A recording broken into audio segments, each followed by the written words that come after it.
Welcome, everybody. I'm Scott Perry. Hey, this evening I'd like to discuss, this is a teletown hall, so I want to discuss some of my legislative work and answer your questions.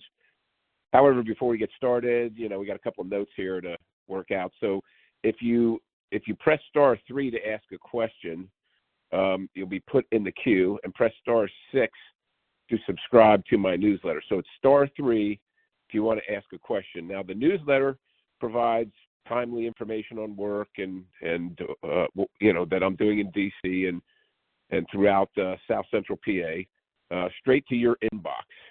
It's just an easy way to stay up to date with how I'm fighting for you and get updates on events like these telephone town halls. So I'd like to stay connected with you after the town hall. So, if you would, please just sign up by pressing star 6, and we can get you logged in there. Now, my staff are on the line already to take your questions during the call, so you press star 3.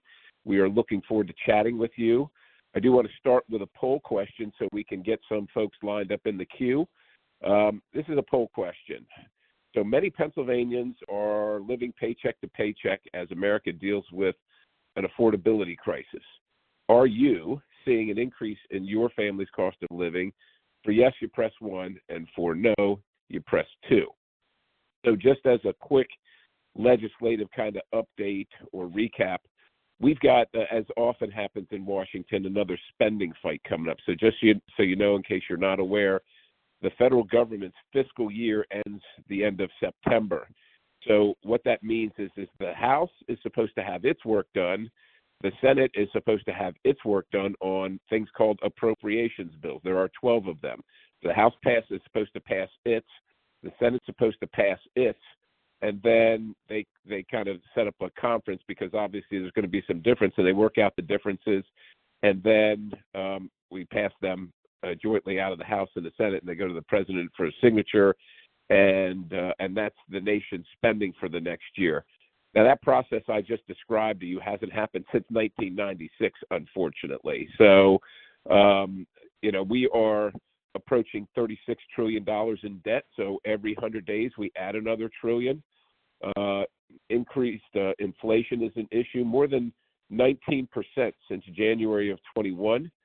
I mean, if you buy groceries, it's 21% higher last month than it was in 2021. So the status of the 12 appropriations bills in the House are we have passed 5 of them, which is why I advocated to Congress and to my conference that we should stay this month and just do the work and grind it out and find a way to put something on the floor that we could pass. But that didn't happen. And unfortunately, the Senate hasn't passed any on the floor. So it's hard to dance with your partner when your partner doesn't even want to dance. So what we're looking at is a continuing resolution. If you're not familiar with that, that is what we are often forced to vote on, and the choice is keep the same policies and the same spending, regardless of whether you agree with them or not, or in my case, oftentimes I'm accused of wanting to shut the government down. I don't want to shut the government down, but obviously we're hitting another trillion every 100 days. And we're just not doing much about it. We're not doing anything about it, quite honestly. I mean, we fought a couple of times. We made some headway in the immediate term, but then it was lost after some time had passed. I do want to tell you about a thing that we passed in the House called the SAVE Act, SAVE. A lot of people have been talking to me about election integrity, and if you read your Constitution, it says that the states will determine the time and manner of elections. So there's not much that the federal government's supposed to be involved in there, and states are supposed to do it. Now, as you're probably aware, Act 77, which was passed a few years ago, is still in place, and nothing much has changed since its passage and interpretation by the Secretary of State or the Department of State and the courts, et cetera. But what we did pass in the SAVE Act is we determined that if the only people that should vote in a federal election are American citizens. And so it lays out a plan to make it easy to vote if you're an American citizen, but requires the states to verify your citizenship before allowing people to vote. That passed the House overwhelmingly, but no, it's not moving in the Senate, so I don't know what its future is. I know some people are probably curious. There was a report that came out of the Oversight Committee, of which I'm a member, on President Biden's impeachment inquiry. The report is out there for you to read. I think it shows some clear issues that are impeachable, but I will tell you, I don't see that happening. And I think that the report is probably going to be the informative document that just lets people know what we found, and it won't go any further than that. So I have one more poll question before we get started on questions from you. So this is the second poll question. Energy bills and gas prices have continued to rise dramatically across the country. Do you support expanding domestic energy production and increasing American energy independence? For yes, you would press 1, and for no, you would press 2. Again, you want to press *3 if you want to ask a question. And if you've just joined the call, again, press *3 to ask a question, and *6 to subscribe to our newsletter. So now I want to turn to questions and answers. All right, I want to talk to Robert in Carlisle. Are you there, Robert? Yes. Hey, Robert, good to talk to you. What's on your mind?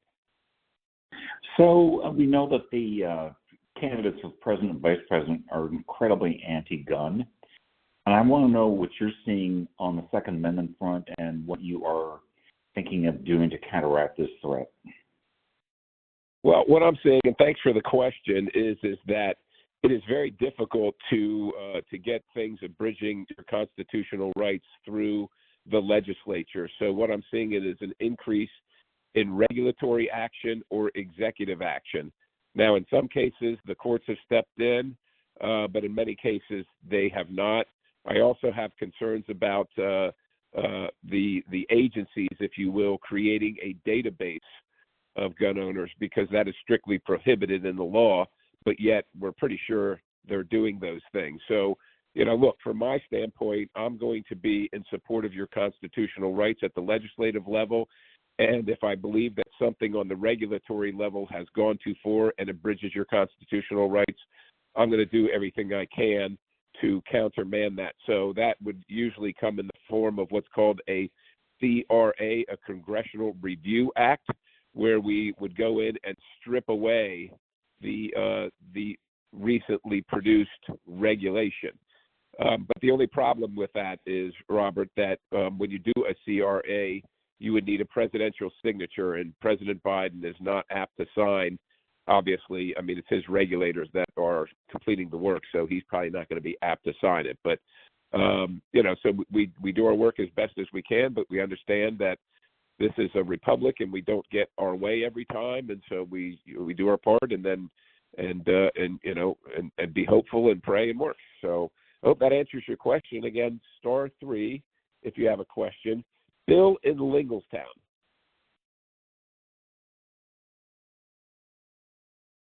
Yes, sir. Are you there, Bill? Yes, sir. What's on your mind?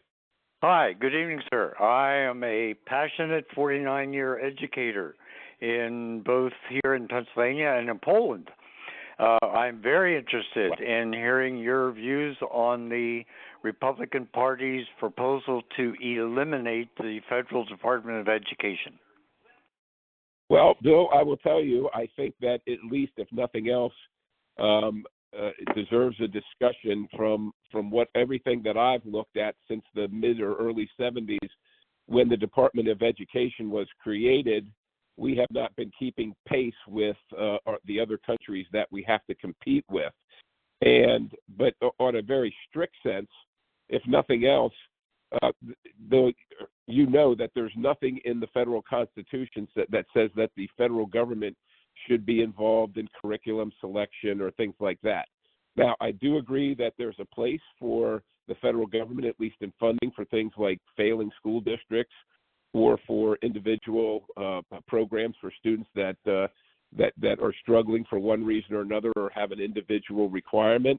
But I don't know that to me, we ought to look at, are we succeeding? Are we doing better? Is it meeting its mission? And if it's not, is there something that we can and should do about that to kind of change course, because I'm not a big fan of just doing the same things that you're doing and hoping it gets better. You know, I want to see results. Me and my wife have 2 girls in public school, and we support our public schools. We love the schools that they're in and the teachers, and but we keep track of it. We go to school board meetings, and we are involved in their education and their life. But a lot of people, unfortunately, are not. And if you're trapped in one of the couple of failing school districts in the 10th district and can't afford any other option, your child is left to struggle through and maybe never gets the proper or adequate education. And then that sets them on a course for life, which can be rectified, but it's exceptionally difficult, is what all the research shows. So I think we've got to have a conversation about how we fix that. All right, thanks, Bill. Again, press star 3. I'm looking for Anthony in Mechanicsburg. Hi. I've been hearing a lot about this Project 2025 plan, and it sounds like just what we need to get the country back on track. Do you support it? Well, I'm sure that, to be truthful with you, Anthony, I haven't read through it. I mean, I've seen like the cover and maybe the first page or something, but I haven't spent any time to read through it. I've got plenty of other stuff that requires my attention on a regular and immediate basis. I suspect that there are things in there that I would be averse to. It's hard to, I don't even know how many pages it is, Anthony. But if you know, I think it's fairly voluminous. There's likely going to be something in there or some things in there that I take exception to. So I want to keep my options open. But when the time comes, or if the time comes, if that's presented as a roadmap of things to do, I'll take a look at it. The things that I think will be helpful or deserve further attention and action, I will be vocally and publicly supportive. The things that I don't, I will be vocally and publicly non-supportive of. So that's kind of where I am on that thing. I know some of the folks. Well, it was written. Well, no, I don't know if it was shepherded or put together by the Heritage Foundation, but it's not exclusive of the Heritage Foundation or to the Heritage Foundation. It includes other organizations, as I understand it, and likely I don't even know who some of those organizations are. So I'm always a little careful, or a lot careful, for what I sign on to without reading the details, because once you do that, you own it, and the good with the bad with the good. So that's my current circumstance with Project 25. All right, thank you, Anthony. Steve in Hubbletown. Yeah, hi, Scott. Yes, sir. Hey, Scott, question for you. I'll make it short. We both served. We said we protect and defend the Constitution. The globalists and the Marxists have taken over. They're outright in the DNC. You can see them all over the streets. We've got gang members in this country, but the big question is, who protects now? Who defends and protects the Constitution from being trampled like it is, and outright Marxism, which is not even on our books as a nation? This is a 1776 moment. What the hell are these pansy Republicans going to do, not including yourself? The shit's got to stop. Thank you. Well, Steve, I appreciate your question. Obviously, I'm going to vote for a legislation that will fix the problem, which is why I voted for what's called HR2. I know you're probably not familiar, but it was the most robust border security bill ever to pass through Congress, and we passed that through a year and a half ago. And it deals with a lot of the issues regarding illegal crossings into our country, because there are problems in the law that really can't be dealt with without changing the law. But I would say this, first of all, Steve, if the executive branch would just follow the laws on the books, it would go a long way to solving the problem. But when they're not interested or refuse to do it, of course, the legislature, we're not police, we're not investigators, we have no authority to go stop anybody from doing anything or make them do it a different way. That's the executive branch. Now, what we do have is the authority not to fund those operations, and I have voted time and time again to fund, the programs that support illegal immigration. And, I think it's appropriate, Steve, to give you some examples. People might wonder, well, what is that? So what we do in the United States of America now is catch and release. Generally speaking, we, instead of the Border Patrol stopping people from coming over the border, they welcome them, and then they are sent to process them. And so we'd like a stricter definition of what a Border Patrol agent does, so that we're literally not spending our hard-earned tax dollars to bring people into our country illegally and cater to them when it's hard for us to afford our own bills. Another thing that I supported was end this use of the CBP One app, Customs and Border Protection One app, which Customs and Border Protection literally uses or actually CBP, Customs and Border Protection, and the cartels and people that are coming illegally use that app on their phone to determine where the best place to cross the border illegally is.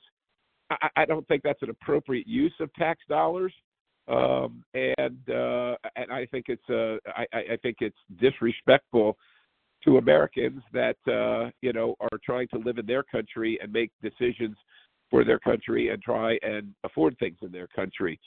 That having been said, I think we have to, Steve, stop as much as possible all the economic incentives for people to come illegally. Now, we all want to help, myself included. As you know, I'm second-generation immigrant, and my grandmother came from Colombia, South America, and they came through Ellis Island, and they followed the protocol, which is what we should all require people to, as the first act of coming to our country, to follow the law. But that's not the case in many cases now, where millions of people are coming. And understand, the United States is more benevolent in accepting people from other countries than any other country on the planet, and likely all countries combined on the planet. So we allow over 1 million people to come legally every single year. But things like the incentives, whether it's, people will often criticize and say, well, they don't receive public funding benefits. Well, they don't receive them directly oftentimes because we go through a NGO, a non-governmental organization. So it's appropriated, what I just talked about a little while ago. We decide to spend the money, which I'll vote against it if it's on stuff like this. We give it to a non-governmental organizations, which are often faith-based organizations, but not necessarily exclusively that. And then the faith-based or the NGO then gives it to the person that's here illegally. And so certainly, they're no different, generally speaking, than anybody else. They're looking out for their economic well-being. And so why wouldn't they want to come to America if we're going to provide all those things for them? But understand, again, we'll be $36 trillion in debt by November, and every 100 days we just add more debt onto it. We just simply and literally can't afford to keep doing this. We want to be benevolent, but we're not going to be able to help anybody if we bankrupt our country and our country's citizens. So thanks for the question, Steve. Again, dial *3. I'm looking for Kathy in Dillsburg. Yeah, hi, Kathy, Scott. where are you there? Hey. Yes, hi, Scott. Hey, I was just wondering, where is Congress on the follow-up or continuation of questioning with Dr. Fauci and his role in the Wuhan lab leak and gain-of-function research? Well, we had a special committee set up to ask those questions and to do the investigation. In my opinion, it took too long, and it didn't provide enough answers or the clarity of the answers. One of the problems with Fauci in particular is that he is no longer a government employee, and so the remedies that would come to Congress with somebody as a government employee are no longer there. So while Congress, the House, and the Senate might refer charges, so what we would say is, we think he's done something illegal, or if nothing else, he has misled Congress and the American people, which is a felony. At least the Congress part is. but no one will prosecute it, right? The Department of Justice won't prosecute Dr. Fauci. So again, it's a frustration of being in the legislature. You have very limited options. We're there to make the laws, not enforce the laws. And if the chief law enforcement agency, which is the executive branch, won't do it, all we can do then is inform the American people that these are the circumstances, and you'll have to decide who you want to run the executive branch at that point. If you're satisfied, you will probably vote for those people. If you're not satisfied, you will look for a change. So I lament that it didn't get answers to my satisfaction. I will tell you, I was one of the first people that in Congress that pointed to the Wuhan Institute of Virology as the source of the pandemic and the virus, and I was roundly criticized by the press and my detractors.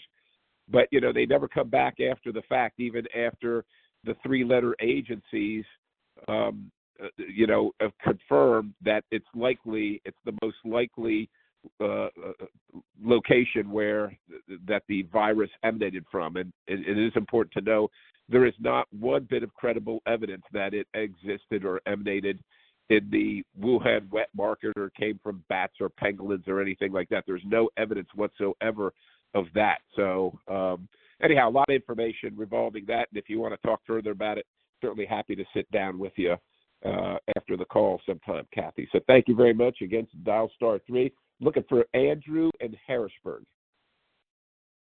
Mr. Perry, how are you today? I'm well, sir. How are you? I'm doing good. Hey, thanks for taking my call. I guess my question is, the Democrats have really messed up our stock market. If you look at Gary Gensler in particular, he's very shady. He's been avoiding questions regarding stock market regulation.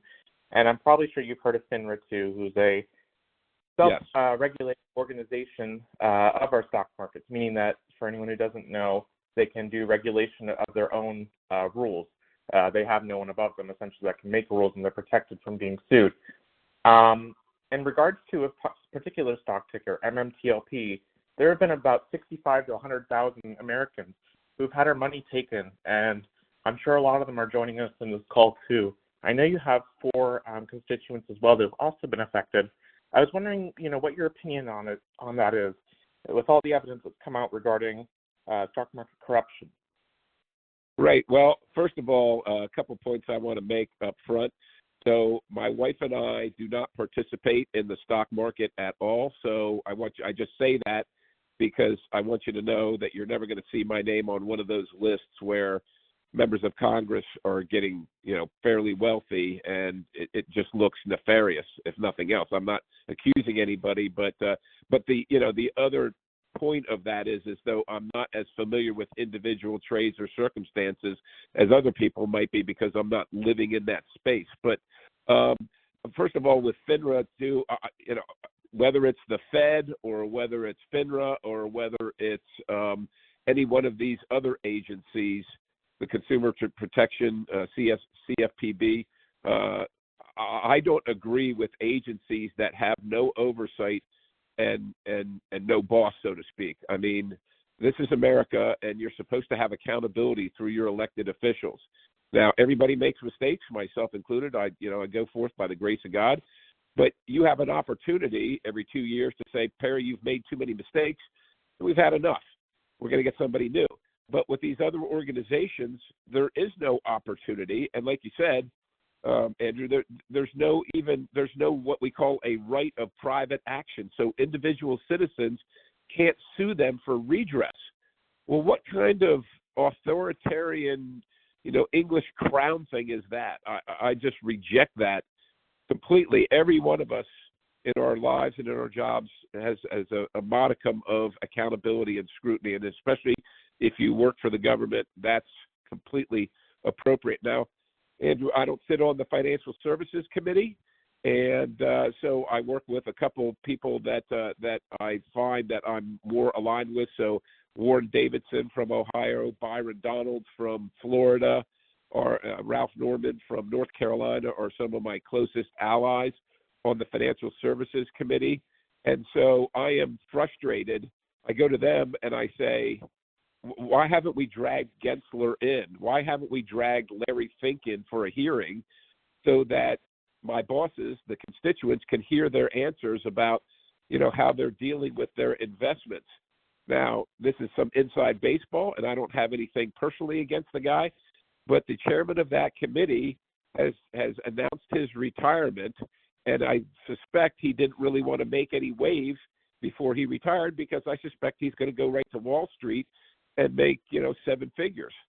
Well, that's not why you go to Congress, or it shouldn't be why you go to Congress, or it shouldn't be why you're in Congress. But the fact that these folks haven't been asked to come in or forced to come in and answer for their actions, I think is problematic, obviously. But unfortunately, we have fallen short, and I have fallen short of making that happen. I'm not on the Committee of Jurisdiction, and the chairman just disagrees with me when I request that he do that. So that's our circumstance, Andrew, and I appreciate the call. All right, dial *3, looking for Dustin in New Cumberland. Dustin, are you there? Yeah, I'm here. Hello. Okay, yes, sir. What's mine? Oh, awesome. Yeah. So first of all, these town halls are fantastic, dude. Thank you. You're doing such a great job with that, because just being able to sit on my couch and talk to my representative, it's amazing. Like, I really enjoy listening to it. My question is, so many people support term limits. Like, if you would put a number on it, it has to be in the 90% of America supports term limits. And I'm 43 years old, and my entire life I've been hearing term limits, and nobody ever does it. My man, you would be a goddamn American hero if you would stand up every single day and just pounding it into people's heads. We want term limits. And then we would, avoid the Nancy Pelosi. We would avoid the Joe Bidens in the future. And all of the corruption that comes with it when they're in there for way too long. Justin, I couldn't agree with you more on all counts. First of all, it's awesome to hear directly from you. I've got 760,000 bosses, and so it's exceptionally difficult to get agreement, but it's even as difficult sometimes to just hear the views of people and what's important to them. So I appreciate your viewpoint and participating. So a couple of things I want to let you know. I have signed on to the Pledge for Term Limits. I have co-sponsored legislation to enact term limits. Furthermore, if you remember about a year and a half ago when we had the battle for who would be Speaker, one of the provisions, and if you don't know, I was one of the, for better or worse, you might have agreed with it, you might not have, but I said that Kevin McCarthy, I'm not going to vote for him unless he does certain things or considers doing certain things or shows us a plan.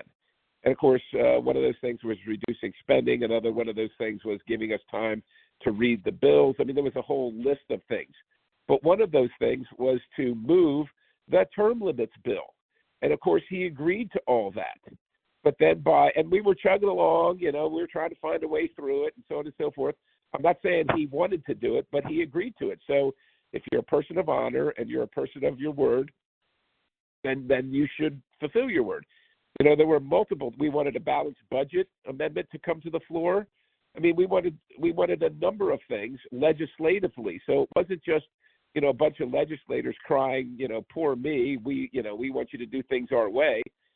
We know that Dustin and, hundreds of thousands of people in our districts and across the country want action on these things. And so we forced him to accept that. But by May, Dustin, he essentially had abandoned all of that. And then, of course, he was thrown out as Speaker in October. And so you got to start all over again. And, of course, we have a new Speaker. We don't have any agreement with him. And so, he will only allow something to come to the floor that does that if he believes in it and wants it to happen. We can try and cajole him to do that and convince him to do that. I hate to say this, but Washington is a place of leverage and power and money. And unfortunately, with Speaker Johnson, and, look, to be fair, it's hard for rank and file members to have leverage with the Speaker. There's a lot of authority, money, power, committee assignments, all kinds of things that they use to keep people in line. I've never agreed with any of that, and so we tried to strip the speaker, any speaker of that authority, and move it down to the members. And that's not Republican members only. That's all members, because we just think the place will work better if everybody gets a true voice and we bring things up.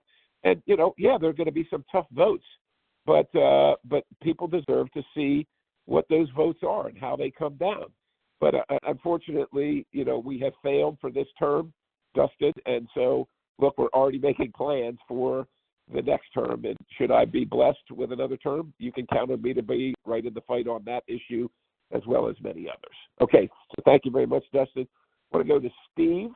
I don't know, Steve, where you're from, but we're looking to talk to you to see what's on your mind. Great, thanks. I think you were referring to Steve in Camp Hill, and sir, I want to second that. Thanks for hosting this town hall. I think it's a great forum.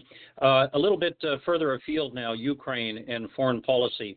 We're sending a lot of equipment and money to Ukraine for both military and other purposes.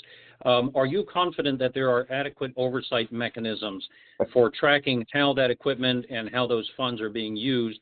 And if not, what are some suggestions you have for ensuring that there is oversight, especially on the ground, for making sure that the equipment is going to the right people at the right time and at the right place? Well, Steve, it's a great question, and I lament to answer to you that I don't think there's adequate accountability. As a matter of fact, I would probably be able to make the case that there's almost no accountability. Excuse me, I had to sneeze there for a moment. It's coming again. So anyhow, which is why I have voted on Ukraine on occasion the way I have. We all want to help. None of us agree with what Russia has done and is doing, but I'm not, going to send your hard-earned tax dollars to that war zone when, again, we're going trillions of dollars in debt. We're bankrupting our country. We're bankrupting our citizens, and at a minimum, we should have accountability. Now, I happen to believe that all those things should be paid for. So if we're going to send your money to Ukraine or anywhere else, then we ought to say, look, this is a priority for America. We're asking our taxpayers to contribute to this.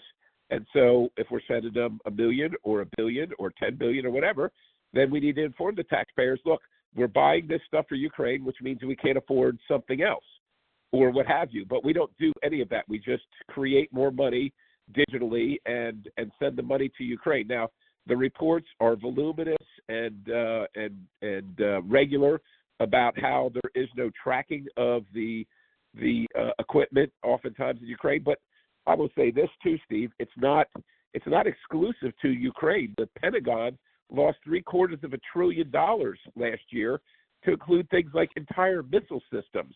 And so how do you ask somebody else to clean up their act when you don't have your act cleaned up? But I would say this. I think the only way to get accountability on something like that is to have Americans with a stake in the operation overseeing that.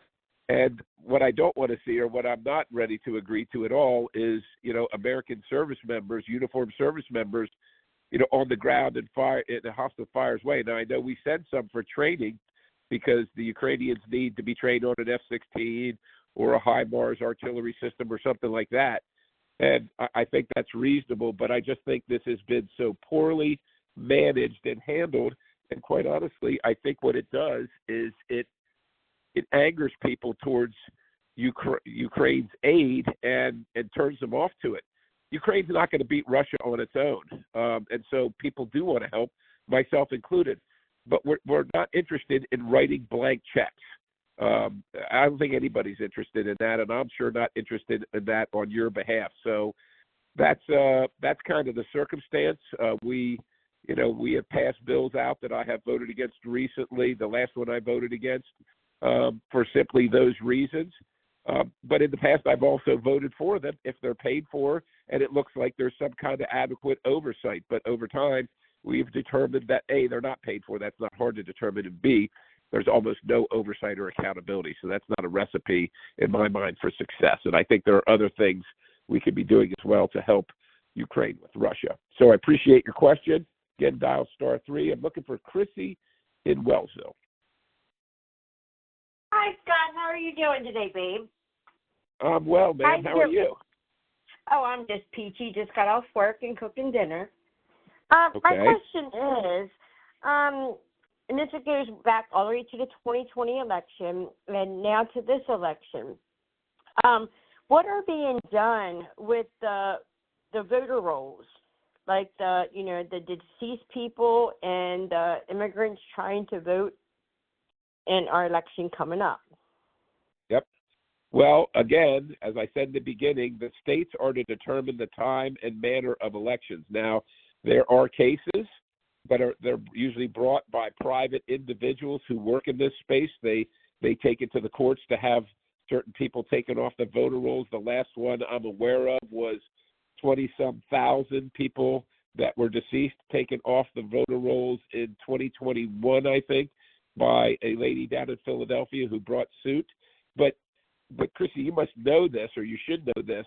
The Pennsylvania Department of State, this is what they're supposed to be doing.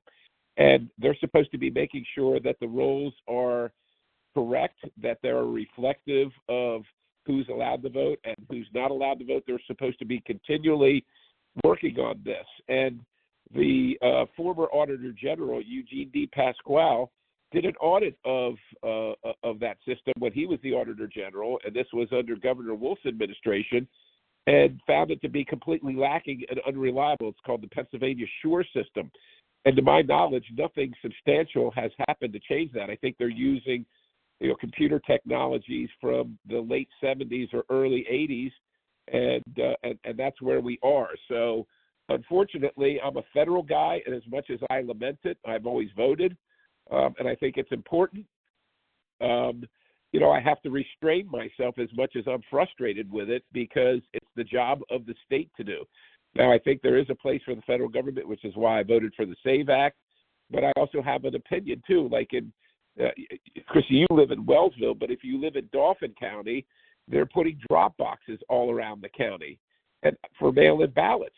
Well, I don't, maybe I'm missing something, but to me, it's a mail-in ballot. So if you have a mailbox, there's your drop box. Why do we need additional drop boxes around the county? And if you can't make it to a mailbox, how are you going to make it to a drop box? And furthermore, people will say, well, they're going to video camera them to ensure that anybody that commits fraud is caught on video. No one is ever, not ever, that's a too overarching a statement, but you can probably count the times almost on one hand that anybody has been prosecuted for those violations. And for sure, there's not a judge I know of that would be willing to throw out ballots that were nefariously or illegally placed in a drop box for the sake of the good ballots that are in that drop box and the inability to determine which ones are valid and which ones are not. I just think that elections there has to be a great degree of fidelity in elections from the very start, because after the fact, there's almost zero way to remedy the outcome of an election, regardless of what proof is provided, regardless of what things happen. There's just no way to prove any of that stuff, or there's not a judge that will take that action. So that's my frustration, but that's the circumstance, and each of us need to be talking to our state legislators, our House members and our Senate members, and telling them what we wish that they would be doing regarding these issues. So that's kind of my position. So, all right, again, dial *3. Seth Ininola, what's on your mind, sir? Thank you, Representative, for taking my call. Yes, sir. So, as you know, the Biden administration's student debt relief programs are not all really loan forgiveness programs or even new. Some of them are designed to fix the mismanagement and the administration of the pre-existing public service credit programs, which were instituted under George W. Bush, and two, to fix runaway capitalized interest for students like me who graduated. I graduated into the 2008 financial crisis, and now, despite paying about 50% of my initial balance, I owe more than I originally borrowed. Now, the SAVE plan, which was just blocked by SCOTUS, would only erase the capitalized interest and really just give me credit for everything that I have already paid, and scrimped and saved in hard financial times, and give me a chance to actually fulfill my obligation to repay that debt. instead of being stuck in this hole for 20 years now. So I just wonder why you oppose that relief for hardworking Americans who have been doing the right thing, making their payments for about 20 years and still can't get ahead. Thank you. Well, Seth, I certainly lament your situation. As a guy who put myself through school, I can completely identify with it. These bills, well, that wasn't even a bill.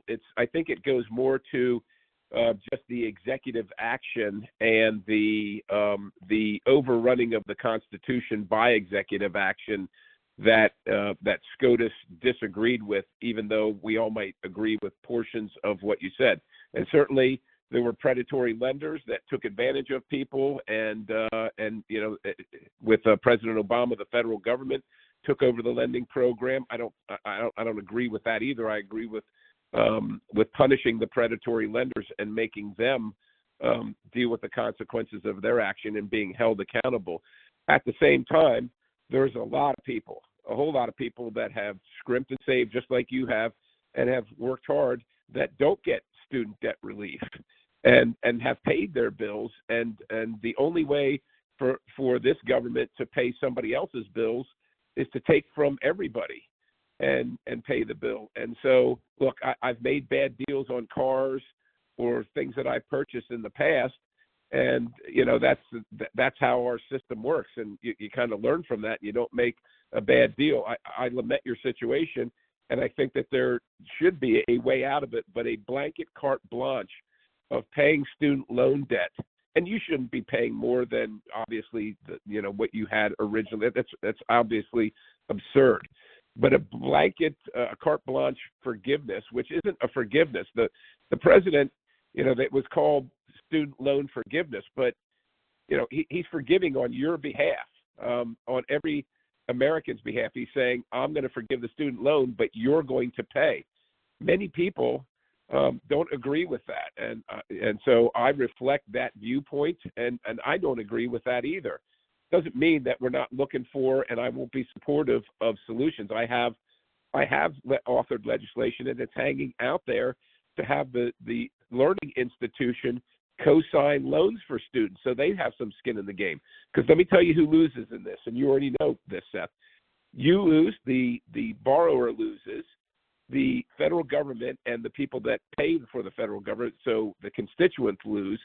The winner is these learning institutions who take the money and oftentimes either don't provide an education that produces a sustaining income to pay for the bill, or they abuse the privilege of the student and keep the money, and the student is just plain out. So I think that there's a sweet spot here. We just haven't gotten there yet. And so, look, your tale sounds horrifically woeful. I'm happy to have a meeting with you to listen to and to talk about some other opportunities or other options. But understand that was done by the executive branch, not the legislative branch. And then the courts weighed in. So we in the legislature, myself included, didn't have anything to do with that decision making. All right. Again, star 3. I'm looking for Linda in York. Are you there, Linda? Yes, I am. How are you tonight? I'm glad I'm glad that I have this opportunity to ask you this question. I would like to hear what you have to say about our military readiness. I hear the military's woke now, and is there going to be perhaps a draft? Well, Linda, thank you. I don't want to have a draft, and I don't see the purpose in a draft. We were able to sustain an all-volunteer military since the early 70s. I lament to report to you that the major branches of the uniformed services, the Army, the Air Force, the Navy, have not met recruiting goals in some time now. The Army's at a 50-year low, which is really, really concerning. And when I talk to some of the leaders in uniform, they tell me they don't understand why, and they yeah, they and they're searching for the answer. But I think it's pretty obvious, as you probably know. I served for over 38 years in uniform, both enlisted and officer ranks. And when I left because I just didn't feel like the organization that I joined and loved reflected my values anymore. I mean, I would do evaluations of my officers, and I would get one sentence to evaluate their warfighting skills. The whole rest of the evaluation was on things like don't ask, don't tell, on equal opportunity, so on and so forth. And I will tell you, Linda, the military is the one meritocracy in our society, or was the meritocracy, that kind of got past all the differences in people. You had a mission to complete, and if you couldn't complete the mission, then you couldn't do. You were out. They didn't make distinction of color, of race, of sex, of religion, or anything. It was either can you do the job or can't you. And I think that our military, the people that were interested in joining, are looking at that and they say, I don't want to be a part of something like that. I want to work in a meritocracy where I have a chance to be my best. And just so you know, I have co-sponsored a bill or sponsored a bill to repeal any draft. I just don't. I think if we do the right thing, which we did for decades, we won't need a draft. And certainly, I didn't need one. I enlisted and took the oath because it was something I desired to do. And I think that we can get back to that, but I think we have to recognize that people don't join the military to fight climate change. And if they do, well, this is the result. So I hope that answers your question. I'm looking for Sam and Hershey.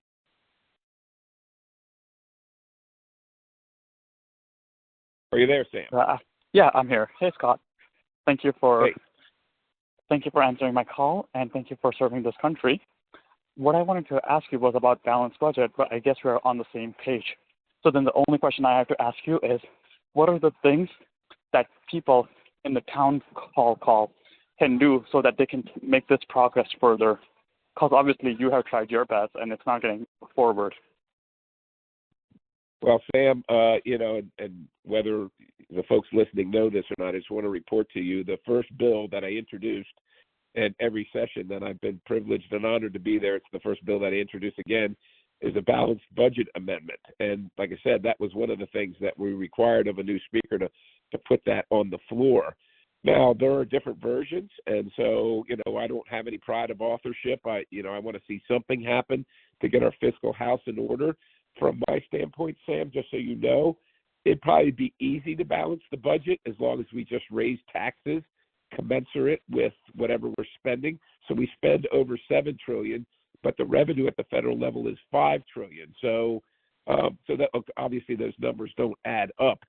Everybody in Congress, not everybody, but it sure seems like a whole lot of them are happy to spend, but they're not willing to balance the budget. Now, most members of Congress tell their constituents that they want a balanced budget. They'll vote for a balanced budget, but it hasn't come up. And the last time it did, it failed. So I think that we ought to bring it up. We ought to force a vote on it and see where people really stand. And look, if it's a balanced budget that doesn't include a provision to not just automatically raise taxes as a remedy for spending, then I'd probably be a no on that. But I would come and explain that to you. I want to see a balanced budget that reflects the amount of spending that we're doing and the amount of people's money that we're taking to run the federal government, and make some choices about things that we probably, we'd like to have but don't need to have. So that's where I am on it, and I will continue to try to do that. All right, star 3, if you want to ask a question. I'm looking for Mary in Camp Hill.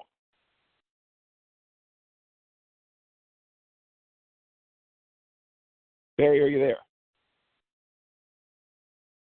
Hello, Mary. Oh, shoot. I was hoping. I hate it when I don't get to answer a question from somebody. And by the way, if we don't answer your question here on this teletown hall, I encourage you to, call the office. I will answer any question you have. Antoine in York. Are you on the line? Hello, Antoine.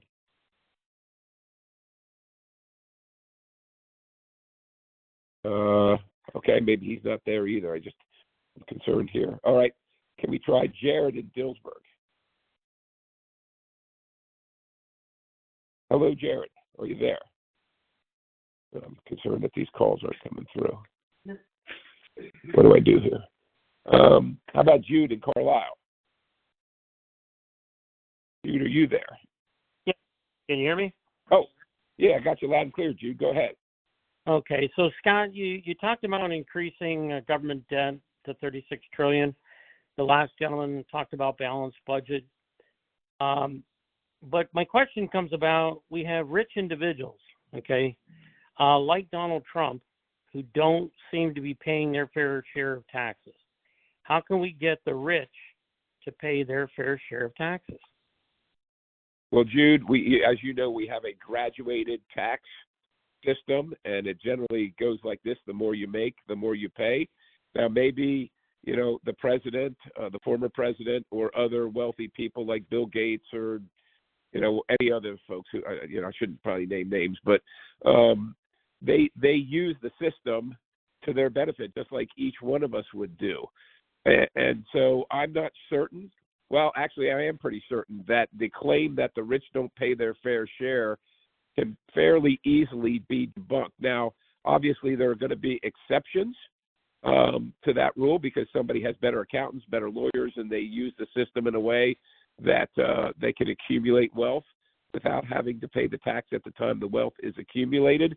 But for most wealthy people, they pay an inordinate amount of the burden. If we took all the billionaires in the United States and just confiscated all their money, we would be able to run the government for, I think, less than a month. And so I don't necessarily think that's the answer. I think, the answer is, and just so you know, Jude, that even with this, this $1 trillion deficits, we are taking in more money at the federal level, revenue, more than ever before. So it's not a revenue issue. The federal government doesn't earn any money. It takes your money. It's not a revenue issue because we're taking in more. We just outspend ourselves every time. And so I'm not for punishing people because they do well. Jude, I want you to do well. I want everybody to do well. And if you do well because you worked hard and were smart, I don't think you should not be rewarded for that. That's that is the American dream. So I would just look, and we can go through it if you want to, in the office or place and time of your choosing. We can kind of go through the numbers that I cited here and kind of flesh some of this stuff out. So I'm happy to do that. But thank you for the call. Okay, Betty in Middleville. That's good. Jay. Yeah. Bush had to get a new septic tank. And the back Really? Put your mouth up to the phone. I can't tell what you're saying. Yeah. He was next to the hole, between the hole and the truck. And Betty, are you there? Phil, Betty. put in Truck. shale to put into the tank would have a level. Yeah. On. And on his third. Sounds like Betty's having another conversation, unfortunately. Again, dial *3. Do we have anybody else in the queue? Do we have Melissa from Lewisberry? Melissa, are you there? Hello, Melissa. Maybe she got tired of waiting. I don't have Melissa at the moment. Go with Alicia in Harrisburg. Alicia, are you there? Yes, I'm here. Hi, Scott. How are you? Oh. Hey, Alicia, how are you doing? What can I do for you? Good. So, and I want to thank you, like everyone else. This is awesome. This is a great forum for us to be able to actually get our voices heard. And this is a question that, a group of us have had, so I'm glad I'm able to kind of voice this. Our concern right now, and again, I'm low 40s, we have young kids. Our concern is the affordability of the basic needs of living. We feel like Washington is completely out of touch with the middle and low class and what our needs are. What's the game plan for highlighting the majority of what we feel the population is struggling, just trying to make it to the next paycheck? Yeah, I got to tell you, Alicia, I just lament for your situation every day. It's heartbreaking to me. I'm one of those people that in the past, you had $5 to put in your tank that was supposed to last you the rest of the week, and you just didn't have any more. And so, you never want to go to be in that situation. Unfortunately, many families have been forced into that situation, and they didn't have anything to do with it. The cost of everything has just skyrocketed, and so your money just doesn't go as far. And that's the inflation. It is my opinion that is driven by federal spending and the creation of these huge accounts. We spend, in some of these bills, trillions of dollars, literally over $1 trillion in one piece of legislation, and we flood the market with that money, the financial markets. And of course, you don't have to be a genius to know the rules and the laws of supply and demand. And when there's more of something, it's just worth a little bit less or a lot less, depending on how much. So to me, the answer is the policy at the federal level. It's to not be outspending outstripping our revenue with our spending. It's also doing things that are smart, that don't imperil the people that we serve, our bosses. So, for instance, I know one of the bills that you're paying more for is electricity and gasoline. And those are energy decisions. Those are energy policy decisions that have been made by the administration, and sometimes with the help of Congress. But I will tell you, I wouldn't vote for any of this stuff that doesn't allow America to produce its own energy and utilize it. And of course, we are, we produce more because our country keeps on growing, but compared to what we should be producing, it's not enough. And so we buy ethanol from Brazil. We buy oil from Venezuela.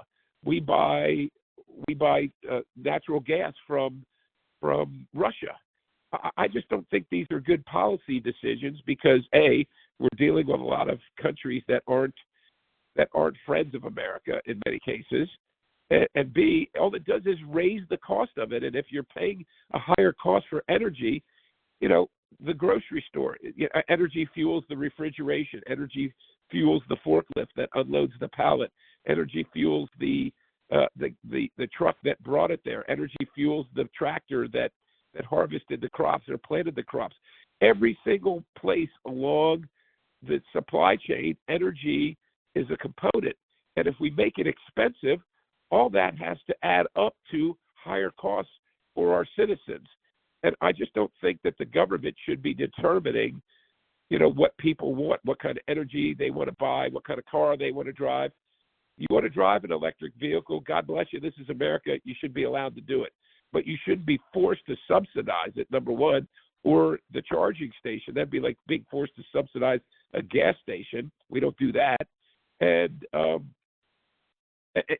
we're buying this stuff from many of our adversaries. I just think the free market should determine that. So I appreciate your call, Alicia, and I hope that answers your question. Okay, I've been informed this has to be the last question. I'm going to Vicki in North York. Vicki, are you there? Hello, yes, this is Vicki. Thank you for taking my call, Representative Perry. My question is this. This is completely hypothetical. If Harris was to win the election, how would you reach across the aisle to unite and not divide? Well, the first thing would do, just like I did with President Biden, was attend the inaugural of, your hypothetical President Harris. That would be the first thing as a show of acceptance and willingness to work with.